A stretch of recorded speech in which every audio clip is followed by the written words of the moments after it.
What's going on, good people? Welcome back to another episode of Trading My Live Account. Today is day number 61. It's September the 6th, 2023. We made some trades today, so let's get into it. First and foremost, let's discuss all of the important levels that we have on the chart today. So yesterday's closing price was more so towards 34,800. And when we opened the market, we were extremely below that price level. So we can't even see it on the chart today. And let's just go ahead and break down each one of these technical levels on the chart and just explain what it means real quick. So we have this uppermost zone at the top of the chart. This was a zone that was drawn based off of pre-market action that actually acted as a zone of support. But now that we've broken back down below it, it should act as a level of resistance throughout the session.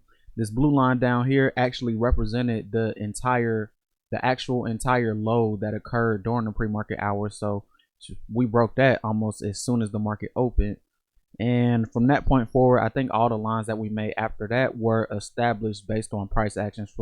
So we'll get into that as we go along throughout this session. So let's go ahead and let's start at 9:30 and start our analysis from there. So when the market opens, we see prices drop down pretty substantially. They pulled back, retested the support level, closed right there, and then they sold off again to make a new swing low. Pushed back up, created a lower high, and then we followed that by a new low. So after that new low got formed, that's where I started to look for trade one. And my idea right here was basically to look for prices to come back up and retest a previous level of resistance and then go short from there. So I did go short right there at trade number one, but if you read the notes, it said I went short here as prices hit resistance, but then I got out when I saw a higher low form. And that's one of the things I've learned over time is that anytime you feel like you have a good short trade on, no matter how you feel about that, no matter how strong the feelings may be, whenever you see a higher low, you want to make sure that you get out.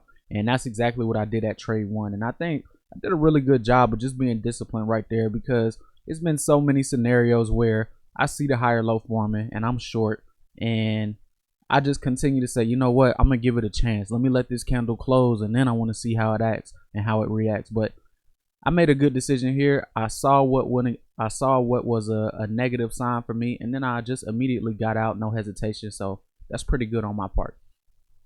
After that, after trade one, we see prices continue back up, retest the level of support that was established in the pre-market that's now acting as resistance. Now up here at this particular swing, once I saw prices move from this level at 530 all the way back up to 590 and then pull back and establish a higher low, a swing low right here at this level of, I'm not sure where this level exactly came from, but it does act as a level of support right here. So once we bounced off of that and then we created a higher low right here, I thought I knew exactly what I was looking at, because I said to myself, oh, okay, we were in a downtrend, but then we had a strong move to the upside, a pullback that found support, and now we established the first higher low coming out of that. So I want to look to go long, and that's what I did on trade two. But the only thing was, even though this is my setup, I think the reason that it didn't work, if we read the notes, it says it was too many wicks right here. And that's very interesting, because when I was doing today's backtesting session, I did a little session before the market got started. I took this same setup also, and it didn't work. And I was just trying to figure out why, but it finally just clicked on trade number two. And I was like, look, anytime you see multiple wicks up here, that just means that the higher low that gets formed is not as strong as you possibly want it to be. And you only want to take the higher low strategy when you see a very strong, legit higher low get formed. So anytime you see multiple wicks, be very cautious, because it can lead to a loss like the one I had to take at trade number two. So after trade number two, we move on to trade three. So this right here was just not a good trade, because I shorted here after the long trade didn't work. And you know, that kind of makes sense, because we established a double top, broke down below a major level of support, and then came back to retest it. So I went short right there. But when I thought about it, I was like, look, it's no reason I should ever reverse my position. I don't think I've ever reversed my position and had it actually work out for me. So anytime I take a loss, I don't try and get back in on the other side. Instead, my idea and my plan is to sit back, wait for a better opportunity, and then when I get that, that's when I want to get back in. So once I realized my mistake on trade three, I got out pretty quickly for a smaller loss than my regular what's it called, stop loss would have been. So that's a good job right there, trying to mitigate the losses and control those the best that we can, so that when we have good trades, we can lock in those profits and try and stack it up. But after trade 3, we see that if I would have held that trade, it would have worked, yes. But I believe that I made the right decision, because in that moment in time, it wasn't about what the market was doing, it was about what I was doing. And if I'm doing the wrong thing, no matter what the market is doing and what that has going on, I got to get out of whatever I'm doing wrong and get it right and make sure I'm aligned with my trading plan before I move forward. So I feel like I made the right decision on trade number 3. And after trade 3, we actually had news come out at 10 o'clock, which led to this big, large candle to the downside, which at one point was all the way red and came all the way back down to 34,510. So once we had that big move to the downside, I was like, okay, we've already been in the trend coming into the market open, and we've been in a downtrend during the pre-market hours. So I just look at this as continuation of what's already been going on. So I figured that since we moved past this previous swing low right here that used to be support, now that we've broken through it, that should act as resistance. So what I did was I took the wick from this low, and then I followed it across, and then I looked to go short about 2 or 3 ticks below the low for this wick, and I expected for resistance to hold up right there, and that was trade number 4. But very similar to trade number 1, we saw a higher low get formed. So no matter how you feel about the short trade in that moment, once you see that higher low, you got to get out. And that's exactly what I did. And at 4, I was pretty much able to get out for break even. And if I wasn't able to, that short trade would have definitely got stopped out fairly quickly as soon as prices spiked back up to this next level of resistance where we had the higher low from before on trade number 2. So good decision right there. I'm proud of myself for just sticking to my rules, not thinking about it, not hesitating, not saying maybe this time is different. Nope. I saw it, I recognized it, and I acted hastily. So doing a good job on that. I'm being very disciplined in that field. So after trade 4, we see the move continue higher all the way back up into the zone that we were talking about during the pre-market. So came up to the top of that zone, pulled back, created a higher low. Now when you see a higher low, this is what you want to see. Compare this higher low scenario to the one that we saw at trade number 2. At trade number 2, first of all, if you look at the sizes of the candles are very small. So that doesn't mean that the higher low isn't a higher low. It just means that it's not as strong as we would potentially like for it to be if we want to take that trade and put real money behind it, because we want to be confident when we take the trades that we do. So we want to make sure that the market aligns with everything that we're looking for. So look at how this higher low over here had candles that had much larger bodies, and they actually moved towards major levels of resistance. So this right here is a lot more stronger of a higher low than what we saw at 2. So I felt more confident going long right here, and that's exactly what I did on trades 5 and 6. So when it comes to the higher low strategy, you want to go long as prices come back into the level of support that was established by the higher low. So that led to my entry on trade number 5. But the only thing was I got a little bit too greedy right here, and I think that's what the notes say. Said I had a good entry, but I got greedy on the exit, and that was so true, because I expanded my profit targets because I assumed that we were coming back up to test the wick for this one large candle that occurred at 10 o'clock when the news came out. Because usually when you have a high volume candle, prices have a tendency to come back and retest that level in some way, shape, or form. But there will be occasions where they don't, where they come close, but they don't actually test it. And that's exactly what we saw today.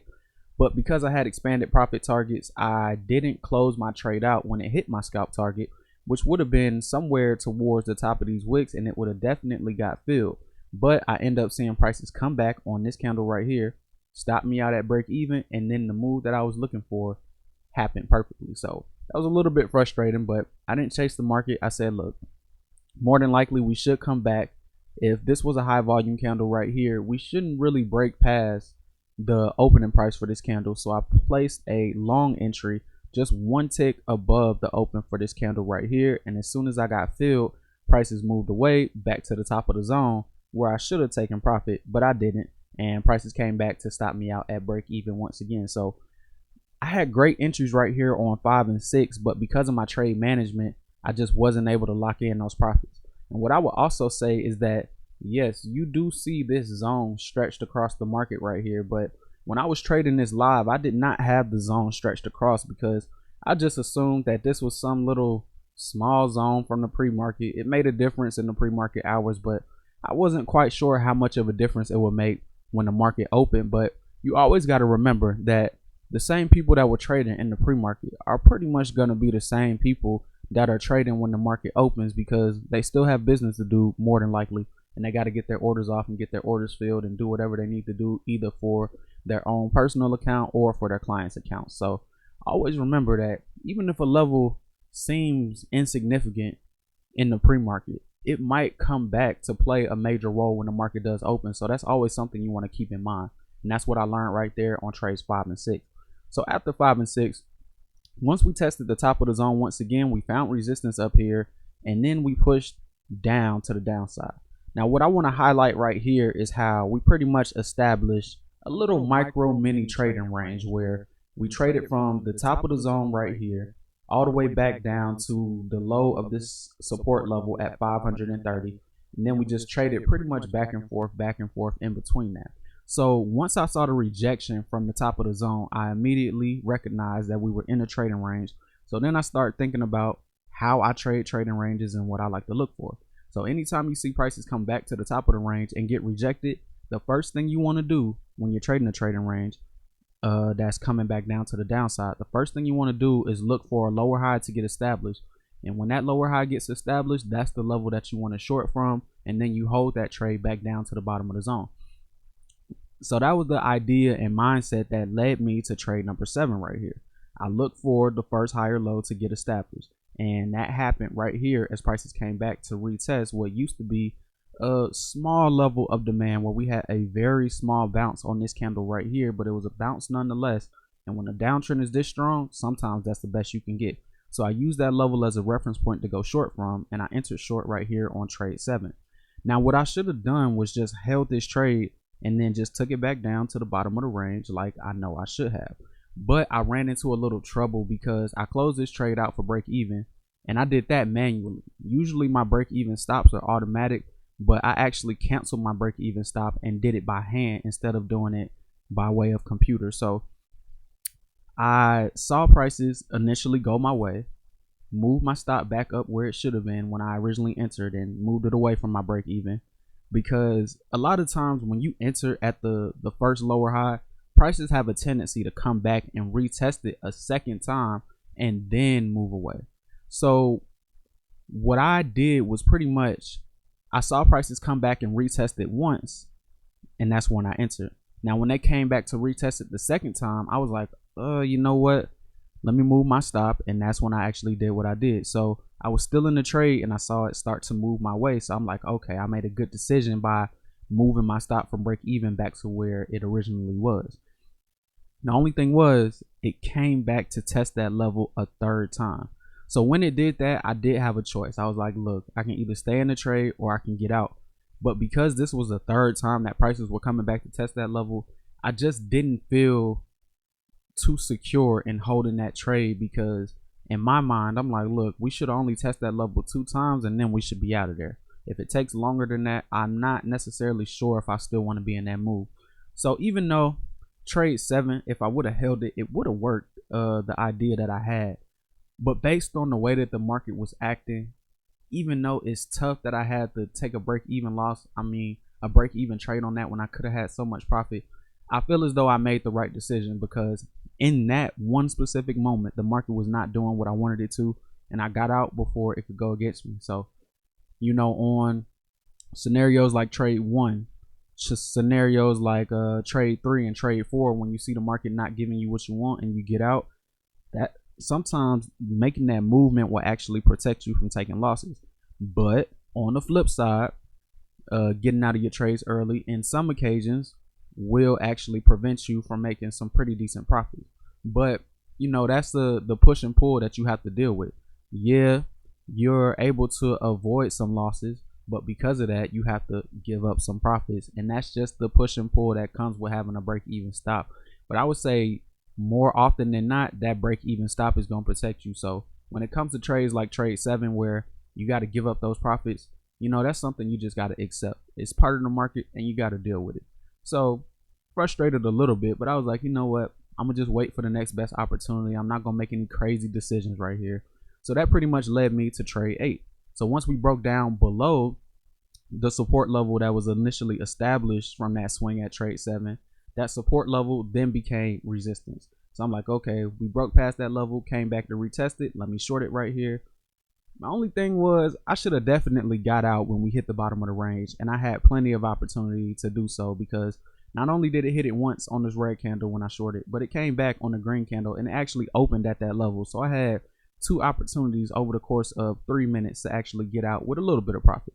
But at that time, I was just saying to myself, it's like 13 points on the table. If I give it back, I give it back. But looking back on it, now that I'm doing my trade review, look, if it's 13 points, that's good enough to take. As long as it's double digits, I'm okay with taking that profit. Anything under double digits, yeah, okay, just let the trade run and do what it's gonna do. But if it's above double digit profits, in terms of point value, so if I got more than 10 points worth of profit, take that. You know, it might not be the biggest trade ever, but you know, you make good trades here and there, and then eventually you'll hit the big trade. But you don't want to just ignore those smaller trades because they're small. You can nickel and dime your way to $1 the same way you could get 50 cents here and 50 cents here and have $1. So it's a whole lot of methods to skin a cat and to come away from the market with profit. And one of them is being able to take those little small gains when they present themselves. So that's the biggest thing I learned right there on trade 8. And after trade 8, we see prices come back up to retest the same level that prices were rejected from at trade number 7. Now, I didn't short it right there because I just wasn't quite sure whether or not that was a level that would hold up. But once I saw prices push back down to the bottom of the range once again, they pushed back up, they retested this level right here that used to be like a minor higher low, like minor in every sense of the word. But sometimes in a downtrend, prices will come back up to retest that level.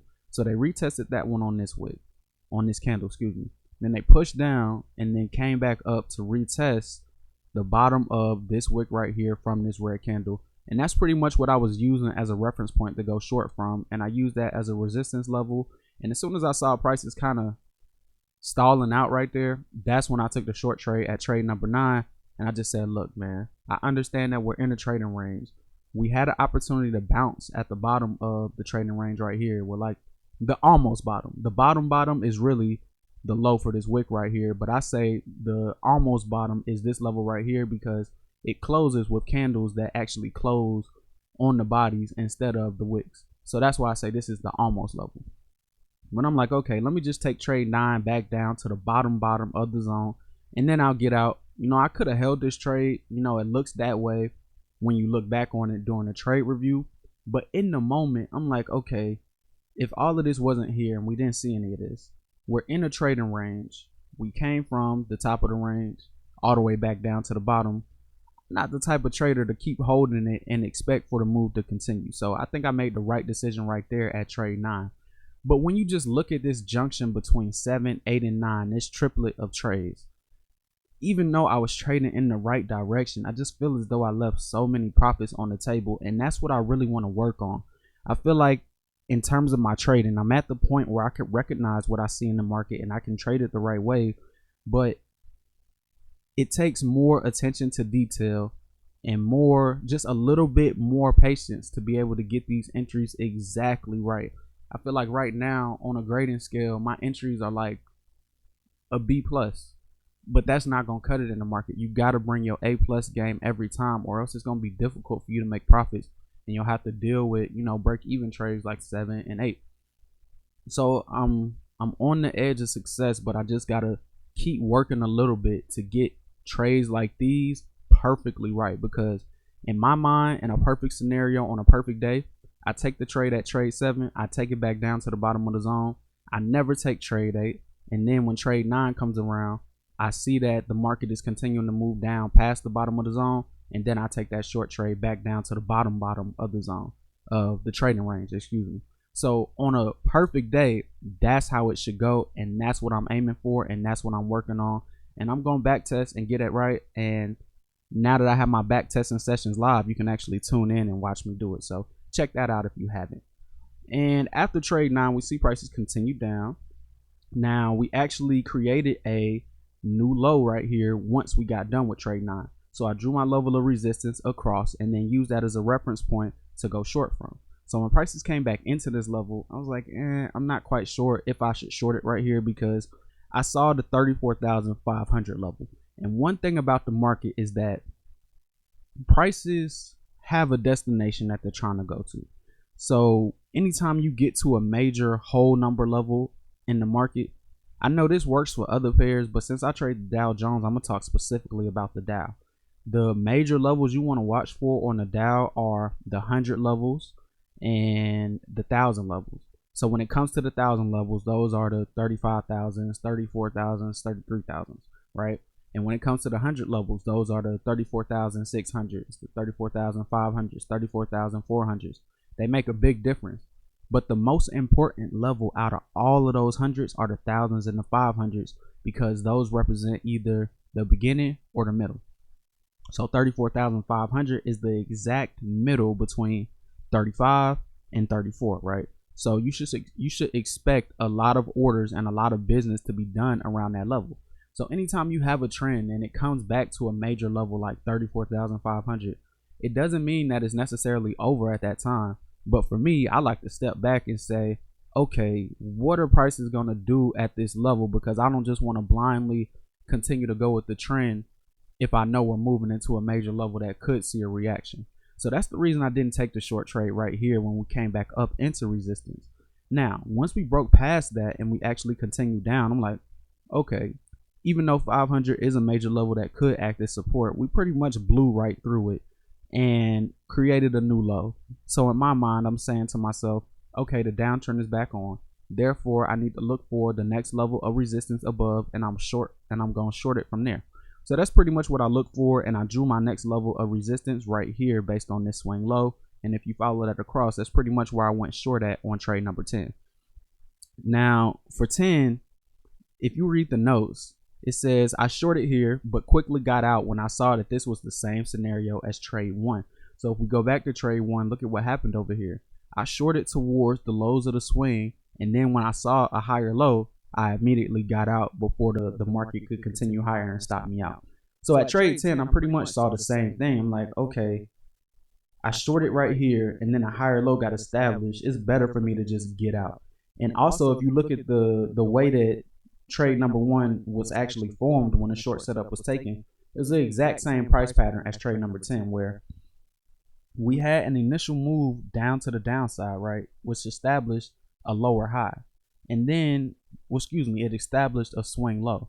And then the next point lower, that was a lower low, it was low, but not too much further away from what was originally established. So if you look at this scenario down here, we had the same scenario. We shot down, created a swing low, eventually pushed back past it to make a lower low, but not by too much. It wasn't really that significant. So I'm like, okay, if we've done that before and it didn't work, I should get out now before it doesn't work. And I made the right decision, because if I would have stayed in this trade, definitely would have got stopped out as prices moved back up to retest resistance.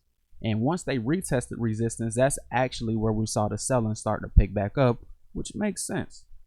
You know, you usually see prices come back up to the most major level of resistance while we test all of the minor levels. We get back up to the major level, and then that's when the next wave of selling starts to continue, and that's what we saw today.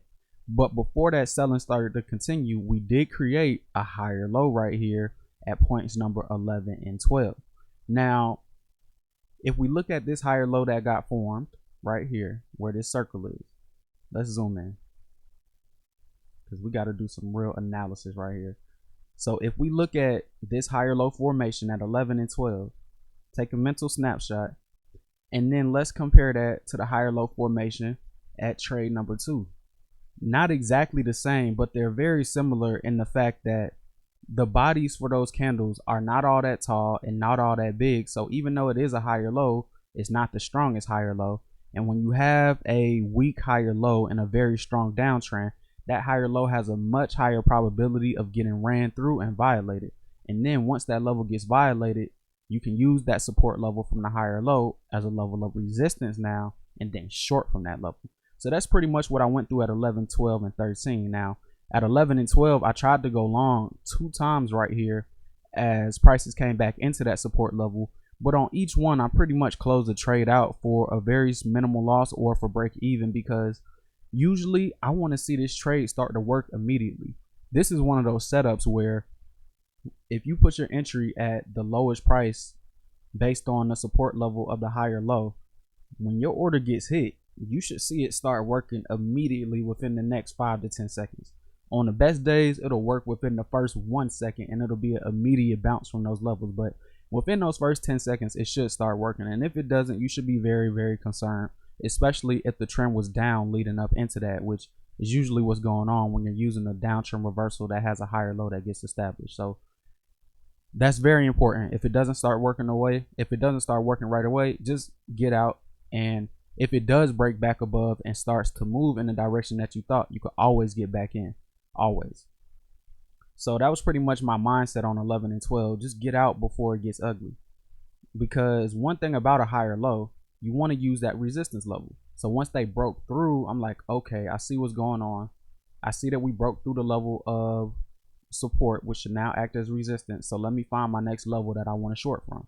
So I went and I identified this wick right here because that was the low for this entire higher low swing scenario. And I pretty much placed my order 1 tick below the low for this previous wick, expecting for prices to come back up and retest it. And that's what happened on trade number 13. So I took it from right there and then just took it back down to my scalp target. And after that, I decided to call it a day because I felt as though I did what I needed to do and I bounced back the strong way. Now, yes, I did end up taking losses today overall, but I felt like I learned a lot and I kept my losses very small. So what I've been working on lately is focusing on the profit that I make per day and the profit that I make per day on my losing days. The profits I make on my winning days and the losses that I make on my losing days should be even at worst.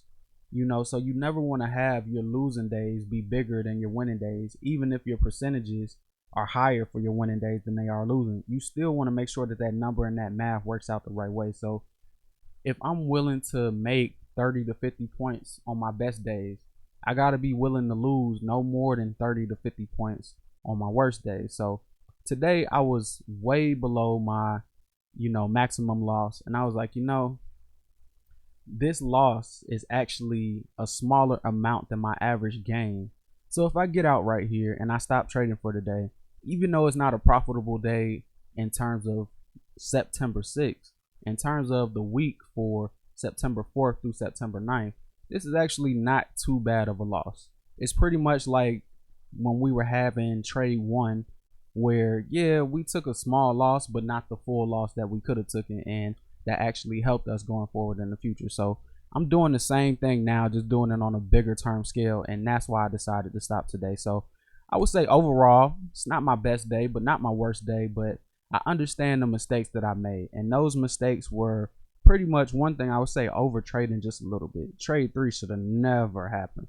I never reversed my position. I don't know what I was thinking on that one. That's not really the best decision. So I need to clean that up. Also, trades 2 and trades 11 and 12, I'm not really mad at myself for taking those trades because I didn't have that knowledge that I have now when I started this morning. So I've learned from those trades. So I feel like those are losses I just had to take. So, those are losses I can roll with. But